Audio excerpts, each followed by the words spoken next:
মাত্র তো নাম জিজ্ঞেস করেছেন, সামনে আরো কয়েকটা প্রশ্ন জিজ্ঞেস করেন, কাঁপতে কাঁপতে আমার অবস্থা, আমি পড়ে যেতে পারি, আমার একটা অবস্থা হয়ে গেছে তার। আজ আমাদের বাংলাদেশের দেশপ্রেমিক রাজনৈতিক দলের নেতৃবৃন্দ যখন চাঁদাবাজদের বিরুদ্ধে কথা বলে, তখন ওই পাড়ায় কাঁপাকাঁপি শুরু হয়ে গেছে। এখনো তো হাওয়া ভবনের কোনো কথাই হয় নাই।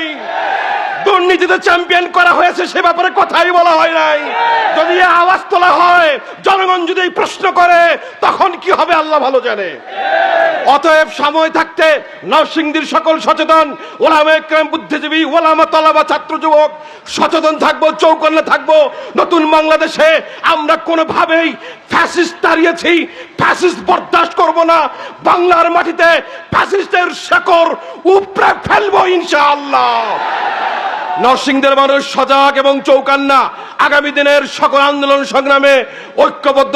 শুকুর মিডিয়া ওয়ান চ্যানেল সাবস্ক্রাইব করুন। ইসলামিক ভিডিও, গজল, হেদায়েতমূলক নিয়মিত পেতে এখনই সাবস্ক্রাইব করুন। বেল আইকন টিপে রাখুন, নতুন ভিডিও মিস করবেন না।